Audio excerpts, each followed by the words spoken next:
네, 오늘 함께 살펴볼 말씀은 누가복음 말씀인데요. 오늘 예수님의 기도 네 번째 시간입니다. 그래서 오늘은 인식의 변화를 가져오는 본질적인 기도라는 제목으로 같이 말씀을 나누려고 하는데요. 우리 누가복음 9장 28절에서 36절 말씀을 봅니다. 저와 여러분이 한 절씩 교독하는데요. 제가 먼저 28절 있습니다. 이 말씀을 하신 후 8일쯤 되어 예수께서 베드로와 요한과 야고보를 데리고 기도하시러 산에 올라가사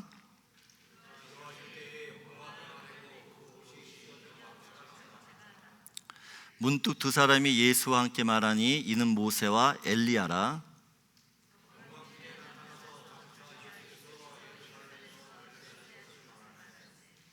베드로와 및 함께 있는 자들이 깊이 졸다가 온전히 깨어나 예수의 영광과 및 함께 선 두 사람을 보더니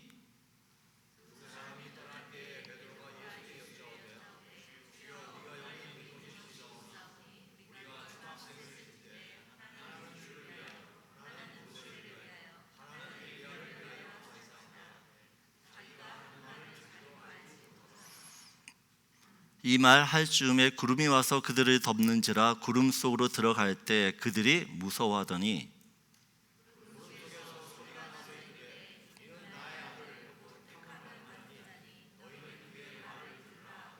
36장 읽겠습니다. 소리가 그침에 오직 예수만 보이더라. 제자들이 잠잠하여 그 본 것을 무엇이든지 그때에는 아무에게도 이르지 아니하리라. 아멘. 베드로의 유명한 신앙 고백이 있습니다. 주는 그리스도시요 살아계신 하나님의 아들이시니이다. 베드로가 이 고백을 어디서 하는가 보면요, 가이사라 빌립보 지방에 사게 되어집니다. 이 빌립보, 가이사라 빌립보라고 하는 도시는 로마 황제한테 바쳐진 도시입니다. 도시 곳곳에 황제를 떠받들고 숭상하는 그런 분위기와 환경으로 가득 차 있는 곳이야. 그런 가득 차.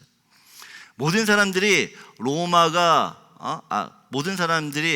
황제가 주님이시라고 믿고 또한 그렇게 고백하는 그곳에서 예수님이 물어보세요.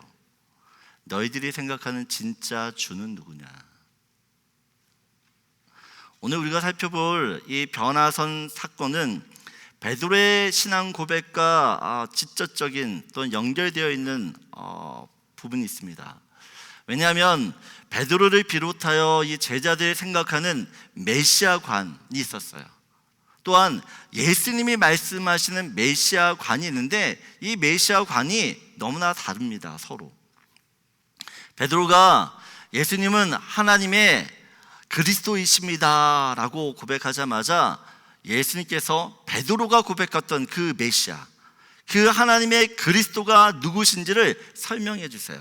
오늘 22절을 보게 되어지면 같이 읽겠습니다. 이르시되 인자가 많은 고난을 받고 장로들과 대제사장들과 서기관들에게 버림받아 죽임을 당하고 제3일에 살아나야 하리라 하시고, 예수님은 자신을 어떤 메시아라 소개하느냐? 이사야가 예언했던 고난받는 종으로 이야기합니다. 일의 모든 죄, 그 죄를 짊어지고 십자가에서 죽으시지만 결국에는 그 죽음을 이기시고 다시 부활하시는 메시아로 자신을 소개합니다. 그런데 제자들은 예수님을 어떻게 생각하느냐? 여전히 이 로마 제국에서 이스라엘을 구원하는 정치적, 경제적, 군사적인 메시아로 예수님을 바라보고 있어요. 그래서 제자들은 예수님이 반드시 왕이 되셔야 됩니다. 예수님께서 반드시 왕이 되셔야 돼요. 그런데 왕이 되셔야 될 그 예수님께서 자꾸 죽는다고 말씀하시는 거예요. 내가 죽는다.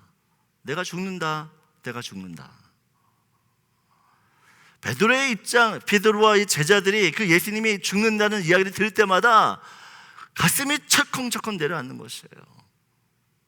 급기야는 베드로가 예수님을 막아서면서 이렇게 항변을 합니다. 마태복음 16장 22절 보게 되어지면 같이 읽겠습니다. 베드로가 예수를 붙들고 항변하여 이르되 주여 그리 마옵소서. 이리 결코 주께 미치지 아니하리이다. 베드로가요 예수님을 붙들면서 얘기하는 거예요. 예수님 절대 그런 일 없을 거예요. 절대 그런 일 일어나지 않도록 우리들이 반드시 주님 지킬 거예요. 그러니 걱정하지 마세요 라고 이야기하는 거예요. 오늘 28절을 보면 이 말씀을 하신 후 8일쯤 되어 예수께서 베드로와 요한과 야고보를 데리고 기도하러 산에 올라가사라고 이야기해요. 여러분 오늘 이 배경은 이런 지금 산에 올라가는 배경에 이런 뒷벽이 있다라는 것을 여러분이 좀 기억을 하셔야 됩니다. 예수님께서는 늘 혼자 산에 올라가서 기도하셨습니다. 늘 혼자 기도하셨어요. 그런데 오늘 본문을 보게 되어지면 베드로, 요한, 야고보 이 세 명의 제자를 데리고 지금 산에 올라가 기도하십니다. 함께 데리고 갔다라는 것은 특별한 이유와 목적이 있기 때문에 그래요. 특별한 이유와 목적. 여러분 한국에 있을 때 여러분도 산기도 가보신 적 있으시죠? 산기도. 보통 산기도를 언제 가냐? 특별한 어떤 기도 제목이 있을 때, 그런 제목이 있을 때 산에 올라가요. 그래서 산에 올라가서 기도하면 늘 우스갯소리로 저희는 이렇게 소나무 뿌리 하나 뽑고 내려오라고 얘기합니다. 소나무 뽑지 못하면 내려오지 말라고 이야기합니다. 근데 여러분 소나무가 절대 안 뽑혀요. 아무리 작은 소나무도 얼마나 질긴지. 이런 소나무가 이 뽑힐 정도로 기도하려고 그러면요 엄청 간절하게 기도해야 됩니다. 간절히. 때로는 겨울에 산에 기도하러 갈 때가 있어요. 그땐 비닐을 뒤집어 쓰고 기도합니다. 비닐을. 여러분 우리 부모님 세대는 그렇게 기도했어요. 그런 기도에 열정이 있었기 때문에 어떻게 보면 하나님께서 이 한국이라는 나라에 어마어마한 축복을 주신 거예요. 여러분 성경 역사상 100년 만에 이렇게 나라가 잘 사는 나라가 없어요. 어떤 나라도. 그럼 제가 청년부 사역할 때 청년들 함께 데리고 산에 올라가서 밤새워 기도한 적이 있어요. 청년들이요 자기는 절대 못한대요. 절대 못한대요. 그래 한번 가보자. 데리고 갔어요. 데려갔는데 산에 가면 진짜 무섭거든요. 이게 같이 모아서 기도하는 게 아니라 멀리 띄워놓고 기도시켜요. 그러면 무서우니까 소리를 진짜 크게 내면서 불러요. 기도를 해요. 이쪽에 소리가 안 들리면 자기가 소리를 크게 기도해가지고 이쪽 깨워야 돼요. 그렇게 한번 기도하고 나니까요 그 다음부터는 기도에 대해서 별로 1시간, 2시간 기도하는 거는 우습게 생각해요. 우습게. 여러분 이런 기도의 체험을 하면 기도가 깊어져요. 제가 우리 교회를 생각하면서 소원 중에 하나가 저희 교인들이랑 함께 산에 올라서 기도하는 거예요. 밤새 한번 기도해 보는 거예요. 밤새워. 왜냐하면 저는 우리 교회가 기도가 살아있는 교회였으면 좋겠어요. 그리고 여러분 생활의 달인도 있지만 저는 여러분들이 기도의 달인이 되셨으면 좋겠어요. 기도에 있어서는 정말 일가견을 가지고 계셨으면 좋겠어요. 여러분 그러려면 기도해야죠. 기도해야 되는 것이에요. 오늘 29절을 보면 예수님께서 기도하시는데 특별한 일이 벌어집니다. 29절 같이 읽겠습니다. 기도하실 때 용모가 변화되고 그 옷이 휘어져 광채가 나더라. 오늘 이 변화선 사건은 마태복음, 마가복음에도 있습니다. 그럼 마태복음에는 이렇게 이야기하고 있어요. 그들 앞에서 변형되사 그 얼굴이 해같이 빛나며 옷이 빛과 같이 휘어졌더라. 마가복음에는 같이 읽겠습니다. 그 옷이 광채가 나며 세상에서 빨래하는 자가 그렇게 희게 할 수 없을 만큼 매우 휘어졌더라. 우리 성경 참 독특하죠. 빨래하는 자가 그렇게 희게 할 수 없을 정도로 휘어졌다라고 이야기합니다. 여러분 예수님의 용모가 변화되어졌어요. 옷이 휘어졌다라고 하고 광채가 났다라고 이야기합니다. 제자들이 살면서 한 번도 경험하지 못한 그런 일이에요. 광적이에요. 오늘 예수님의 용모가 변화되었다, 변형되었다라는 것은 단지 외적인 변화가 있다라는 것을 이야기하지 않아요. 외적인 변화뿐만 아니라 본질적인 변화, 존재의 변화를 이야기합니다. 그래서 오늘 변화되었다는 헬라어 메타모르포는 완전히 다른 형태, 다른 본질로서의 변화를 이야기해요. 여러분, 물이 포도주가 되는 것이에요. 기어다니는 누에가 날아다니는 나비가 되는 것입니다. 완전히 형체부터 그 본질부터 새로워지는 것을 이야기해요. 예수님은 지금 인간이십니다. 인간의 몸을 입고 지금 이 땅에 계세요. 그런데 지금 기도하는 그 순간 인간이셨던 그 예수님께서 어떻게 해요? 완전하신 하나님의 형상으로 바뀌신 것이에요. 하나님의 형상. 이것은 장차 십자가에서 죽으시고 부활하게 될 그 영광스러운, 그 부활하게 될 그 주님의 영광스러운 모습이에요. 여러분, 성경에서 하나님을 만나는, 사람들이 하나님을 만나면 한결같은 반응이 있어요. 사람들이 하나님을 만나면 똑같은 반응이 일어나요. 어떤 반응일까요? 성경 읽다 보면 믿음의 사람들이 하나님을 만나잖아요. 그 하나님 만날 때 똑같은 반응이 일어나요. 어떤 반응일까요? 좋은 반응일까요?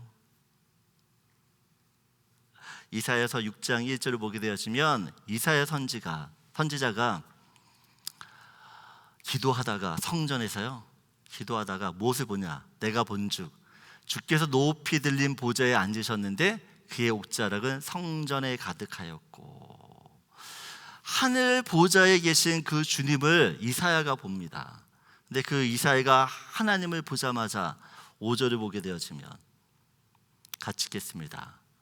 그때 내가 말하되 화로다 나여 망하게 되었도다. 나는 입술이 부정한 사람이요 나는 입술이 부정한 백성 중에 거주하면서 만군의 여호와신 왕을 배웠음이로다 하였더라. 여러분, 모든 인간, 모든 사람이 하나님을 만나잖아요. 그럼 똑같은 반응이 일어나. 나는 죽었다라는 것이에요. 나는 이제 죽었다라는 것이에요. 왜요? 하나님을 만나면 내가 죄인이라는 게 깨달아져요. 여러분, 죄 있는 사람들은 자신이 죽을 수밖에 없다라는 것을 그냥 저절로 알아요. 저절로 알아요. 여러분, 하나님을 만나지 않고 천사만 만나도요 인간들의 반응은 똑같아요. 누가복음 1장 11절 12절을 보면 세례 요한의 아버지였던 사가랴가 하는 사람이 제사장입니다. 성전에서 제사장 업무를 하고 있는데 그가 주의 사자를 만나게 돼요. 주의 사자가 그에게 나타나 향단 우편에 선지라. 12절. 사가랴가 보고 놀라며 무서워하더니. 여러분, 우리는 천사만 봐도요 어떻게 해요? 놀라 자빠져요. 놀라 자빠지는 정도가 아니라 정말 무시무시한 두려움, 공포에 떨게 돼 있어요. 왜요? 죄 때문에 그렇다는 것입니다. 죄. 여러분, 영광스러운 그 하나님 앞에 서게 되어지면 모든 인간은 자신이 죄인이라는 사실을 시인할 수밖에 없어요. 그 자기가 죄인이라는 그 고백을 하고 또한 이걸 느끼는 순간이요 단 한 가지예요. 나는 죽었다예요. 나는 죽었다. 이것이 인간의 실존입니다. 인간의 실존. 그런데 오늘 본문은 예수님께서 기도하시면서 어떻게 됐다고요? 하나님으로 완전히 변화되셨어요. 인간이 아니라 지금 하나님 앞에 하나님의 모습으로 지금 나타나 있는 것이에요. 그런데 제자들이요 어떤 반응을 보이나요? 제자들이 어떤 반응이 보여요? 오늘 보면 33절 보면 베드로가 떠날 때 베드로가 예수께 여짜오되 주여 우리가 여기 있는 것이 좋사오니라고 해요. 하나님의 모습으로 변화된 그 예수를 보면서 두려움에 떠는 게 아니에요. 나는 죽었다라고 고백하는 것이 아니라 어떻게 해요? 주님, 여기가 너무 좋아요. 저 여기서 살고 싶어요. 그 영광스러운 주님과 저 여기서 살고 싶어요. 이런 반응을 보여요. 왜 그럴까요? 모든 사람은 거룩하신 그 하나님을 만나게 되어지면 분명 그 죄 때문에 두려움에 떨게 되어 있어요. 나는 죽겠다라고 고백할 수밖에 없어요. 그런데 오늘 제자들은 어떻게요? 주님 너무 좋아요. 너무 상반된 반응을 보이고 있다는 것이에요. 왜냐? 지금 제자들이 보았던 그 예수님은 부활하신 주님이기 때문에 그래요. 부활하신 주님. 여러분, 이것이 너무 중요합니다. 여러분, 예수님께서 우리의 죄 때문에 십자가에서 죽으셨어요. 그리고 다시 3일 만에 다시 살아나셨어요. 부활하셨습니다. 예수님이 죽고 살아났다라고 하는 이 이야기는, 이것은 인간의 모든 죄가 용서되었다라는 것입니다. 인간의 모든 죄가 해결되었다는 뜻이에요. 예수의 부활로 인하여 인간은 더 이상 이 죄로 인한 죽음, 심판, 영원한 형벌, 이것을 걱정할 필요가 없어요. 예수님을 나의 구주로 믿는 사람에게 하나님께서는 더 이상 우리한테 죄를 묻지 않아요. 죄를 묻지 않는다는 것이에요. 여러분, 이것이 부활의 능력이에요. 부활의 능력. 여러분, 제자들이 지금 하나님으로 변형되신 그 예수님을 보면서도 죽음에 대한 두려움을 갖지 않고 오히려 형언할 수 없는 그 영광에 취해서 하나님 너무 좋아요. 주님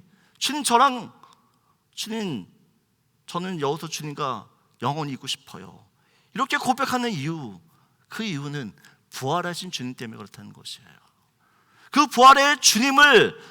부활하신 주님을 만났기 때문에 우리는 더 이상 어떻게 해요? 죄 가운데 있는 자들이 아니라는 것이에요. 예수님께서는 이 베드로, 야고보, 요한에게 구약에서 예언했던 메시아의 참된 모습을 보여주기를 원했어요. 그 구약에서 얘기했던 참된 그 메시아는 어떤 메시아냐? 모든 죽음을 이기시고 다시 살아나신, 사망 권세를 깨뜨리시고 단번에 살아나신 그 부활의 주님이에요. 그 부활의 주님. 지금 제자들이 보고 있는 그 예수님은 인류의 모든 구원 사역을 마치시고 성취하시고 완성하신, 그래서 장차 새 하늘과 새 땅과 새 예루살렘에 거하시면서 통치하실 그 만왕의 왕, 그 부활의 주님으로 지금 제자들에게 나타나신 거라는 거예요. 여러분, 부활의 주님을 만나는 것이 너무 중요합니다. 왜 우리가 부활의 주님을 만나야 되는가 하면, 그 주님을 만날 때 새로운 인식이 일어나요. 인식의 전환들이 일어난다는 것입니다. 여러분, 제자들도 분명히 예수님이 계속 말씀하셨어요. 야, 내가 죽을 거야.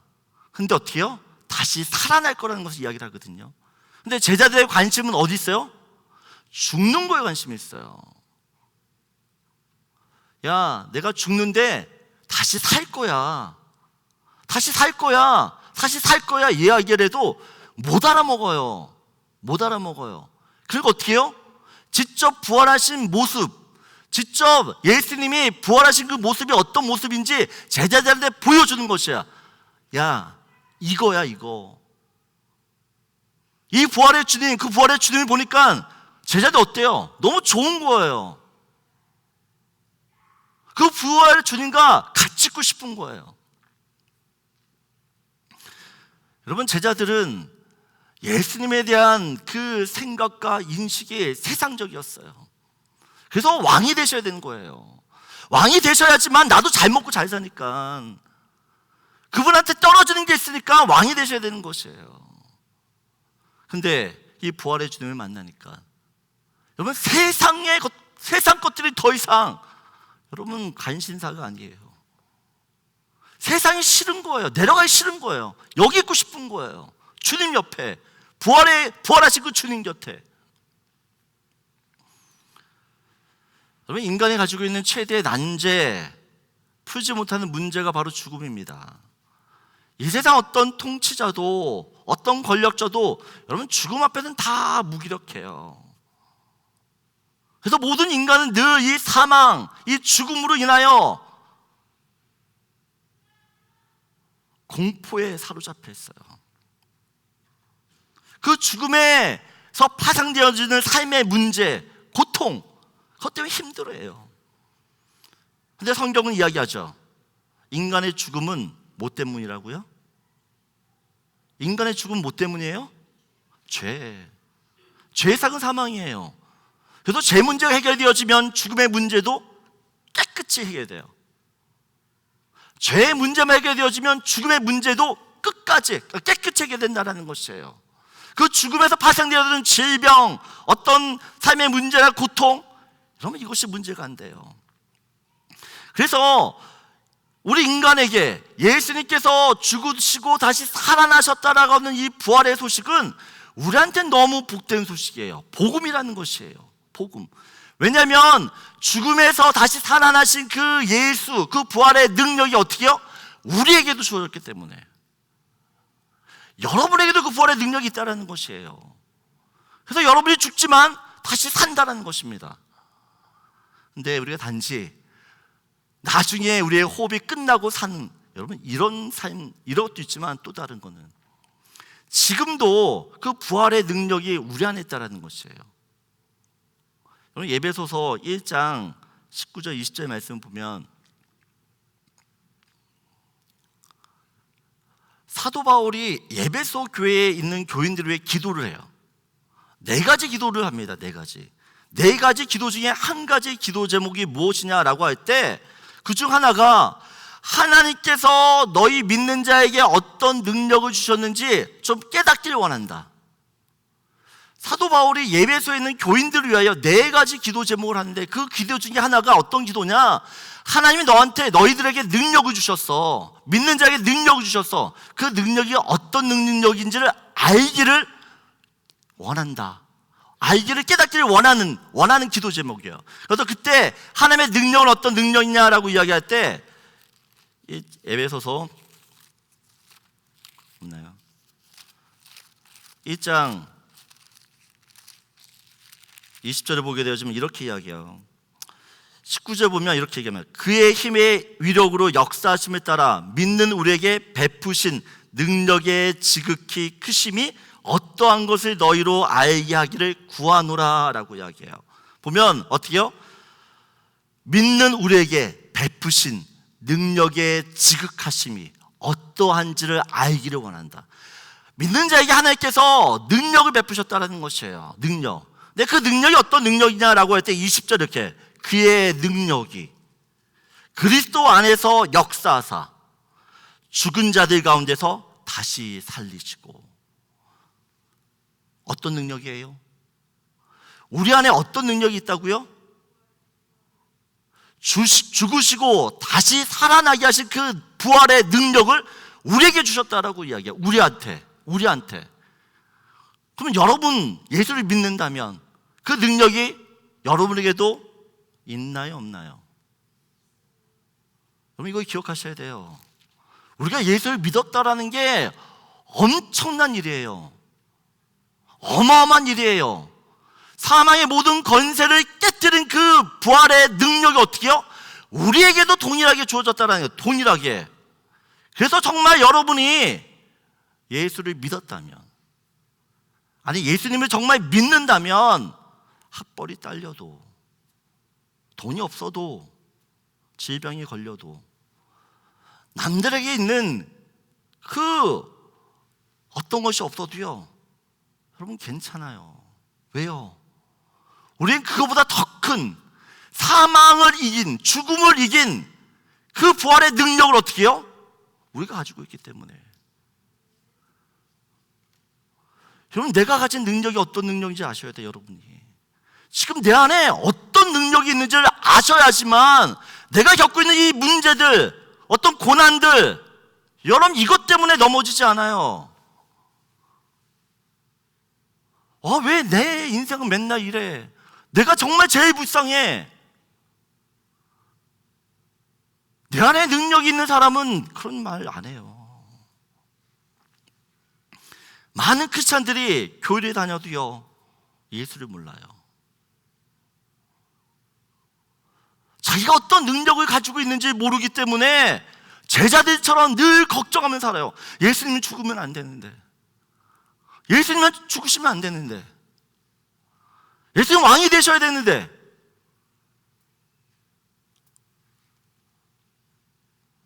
여러분, 우리가 믿는 예수님은 그 십자가의 고난을 이기시고 죽음을 정복하신 부활의 주님이세요.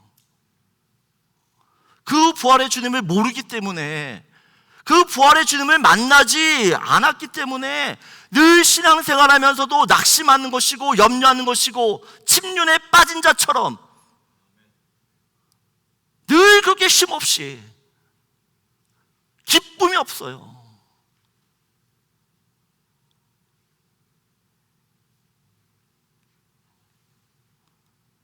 그래서 예수님께서 제자들에 보여주시는 것이에요. 부활의 주님이 어떤 분인지를 너희가 좀 보고 경험하라고. 그래서 사도 바울이 에베소에 있는 교인들을 위하여 기도하는 것이에요. 주님을, 그 주님의 능력을 가진 사람이라는 것을 좀 얘네들이 좀 깨닫게 해달라고, 알게 해달라고.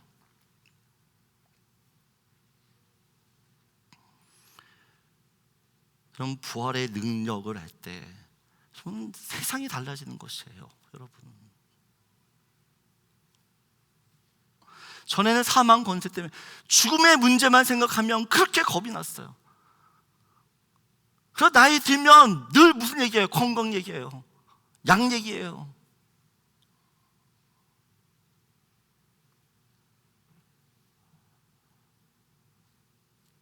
여러분, 우리 인생의 모든 문제를 해결할 수 있는 그 부활의 능력을 우리가 가졌다라는 것을 여러분 믿으세요? 이걸 믿으셔야 돼요. 이걸 믿을 때 진짜 능력이 우리 안에서 나오는 거예요. 여러분, 누가복음 9장 51절을 보게 되어지면 예수님께서 이 변화산에서 기도하시고 부활의 영광을 체험하고 난 다음에 무슨 말씀을 이렇게 나와요. 9장 51절 보면 없나요, 말씀?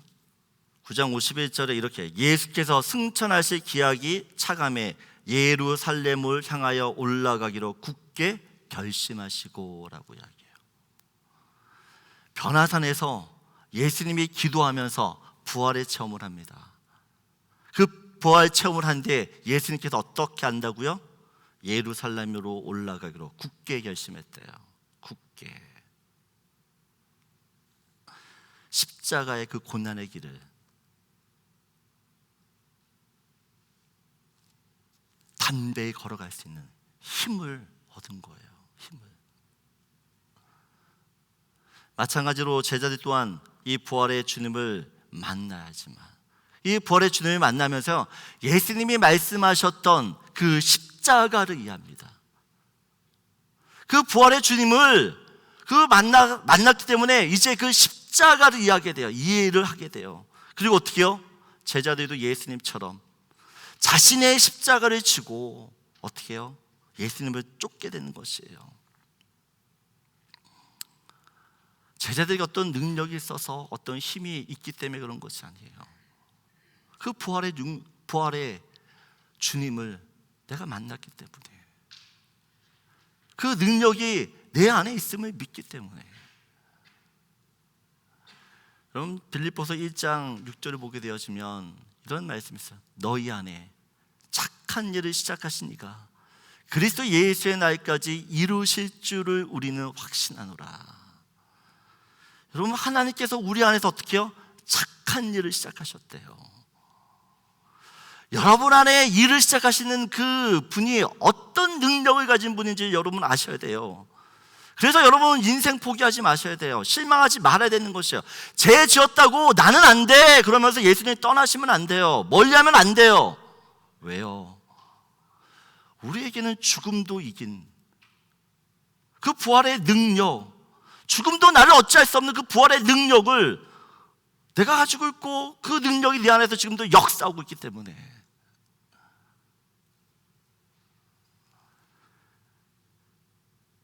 고린도후서 1장 8절 10절 보게 되어지면 사도 바울이 복음 전파하다가 참 어려움을 많이 겪습니다.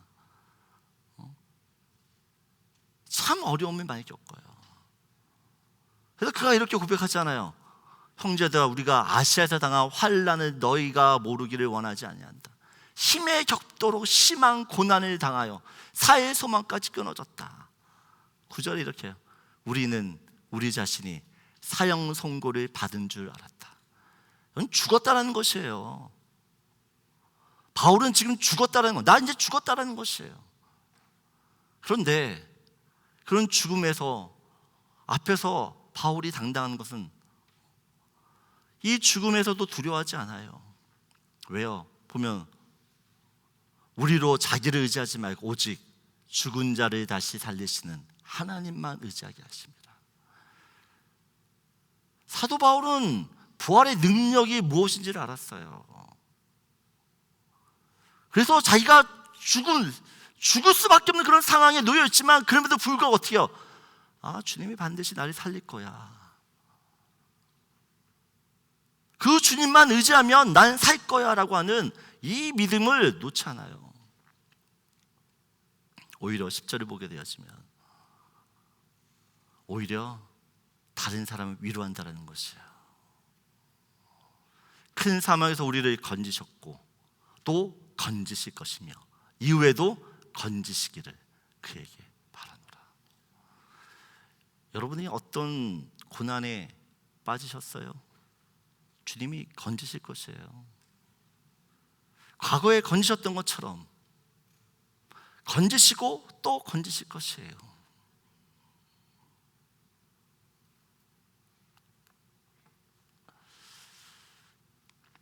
저는 우리에게 이런 부활의 능력이 있음을 여러분이 확신하기 원합니다. 예수님께서 베드로, 야고보, 요한을 데리고 산에 올라가셔서 기도하신 이유, 목적, 너희도 기도하면 부활의 주님을 만난다는 것이에요. 너희도 기도하면 부활의 주님을 만날 것이라는 것이에요. 그래서 기도하라는 것이에요. 인생 힘들고 어려워? 기도해. 기도하면 그 죽음을 이기고 사실 그 부활의 주님, 그 주님을 너희가 만날 거라는 것이에요. 여러분, 내가 기도할 때 만나는 주님은 십자가에서 죽으신 주님이 아니에요. 죽음을 이기고 사신 주님이지. 무에서 유를 창조하시며 없는 것을 있는 것처럼 부르시는 전등하신 분이세요. 절대로 안 돼. 절대로 안 될 것 같은 그 불가능한 일들이 부활의 주님 앞에 엎드려 기도할 때 어떻게 해요? 해결되는 것을 보면 우리는요, 내가 믿는 주님이 이런 분이구나. 여러분, 기도해야지 체험할 수 있는 것이에요. 예수님이 기도하시면서 완전하신 하나님의 형상으로 변화되었습니다. 아까도 말씀드렸지만 그냥 외모만 변한 게 아니라 본질적인 변화예요. 본질적인 변화, 근본적인 변화입니다. 여러분, 기도하면 변화가 일어나요. 어떤 변화? 본질적인 변화예요. 존재적인 변화예요. 근본적인 생명의 변화예요. 여러분, 12제자가 그랬잖아요. 부활의 주님을 만나기 전까지 그들은 겁쟁이였고 배신자였고 나고자였고 실패자였어요. 하지만 부활의 주님을 만나고 성령의 체험을 받기 위해 기도했을 때 그들은요, 세상이 감당하지 못하는 자들이 돼요. 세상을 변화시키는 트랜스포머들이 된다는 거예요. 변혁자가 되고 개혁자들이 돼요. 오히려 사람들이 두려워해요. 여러분, 바울도 다메섹 도상에서 부활의 주님을 만나요. 완전히 새로운 인생이 돼요.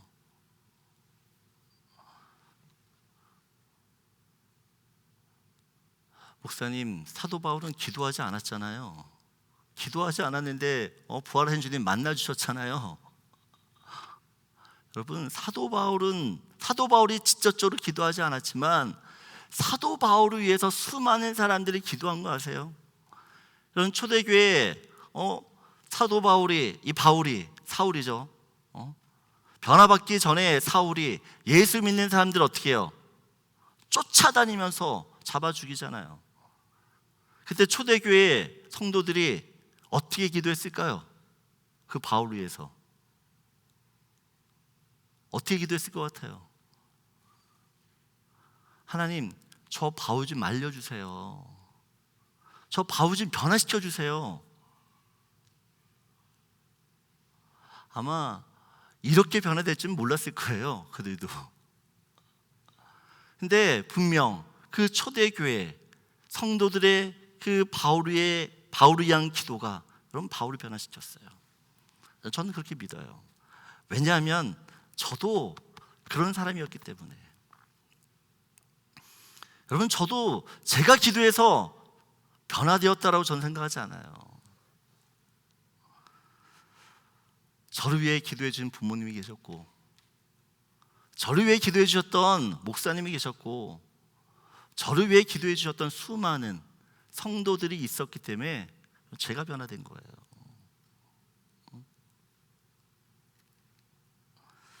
제가 그런 변화를 겪었기 때문에 저는 제 자식을 위해 기도해요. 사랑하는 우리 교회 성도님들 위해 기도해요. 때로는 어떤 성도님이 기도할 때마다 죄송한 말씀이지만 저는 답이 없어요. 주님, 답이 없어요. 저는 어떻게 해요, 주님? 근데 기도해요. 왜요? 제자들, 예수님께서 그 변화산에서 기도할 때 예수님도 그랬거든요. 제자들의 모습도 그랬거든요. 예수님이 그 제자들을 존을 졸면서 있는 그 제자를 보면서 무슨 생각을 했겠어요? 답이 없죠. 근데 여러분, 기도는요, 변화를 일으켜요.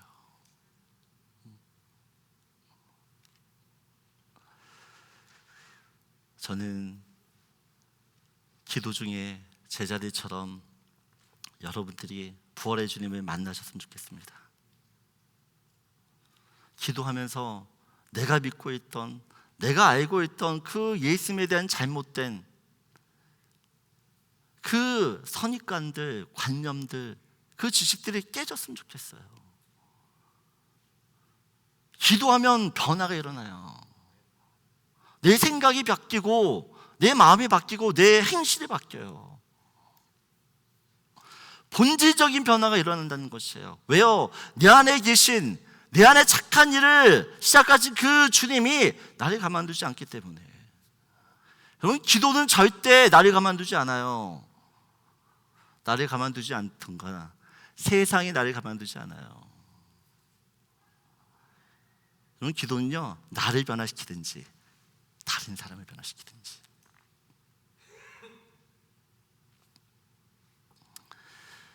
여러분, 기도할 때 우리는 변화를 경험하게 되어집니다. 정말 예수님에 대한 인식의 전환이 일어나요. 그리고 기도할 때 나를 공격하는, 나를 힘들게 하는 그 모든 상황에 대해서 내 관점이 바뀌어요. 내 관점이.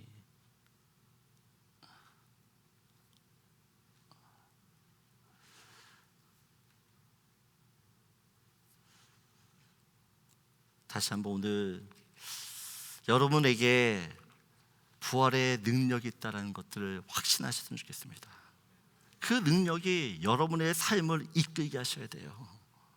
내게 있는 능력은 죽음을 이긴, 사망 권세를 깨트린 능력이에요. 그 능력이 있기 때문에 우리는 어떻게 이 세상에서 어떤 환난과 어떤 고난에도, 그럼 그것이 나를 파괴치 못하는 것이에요. 나를 흔들지 못하는 것이에요.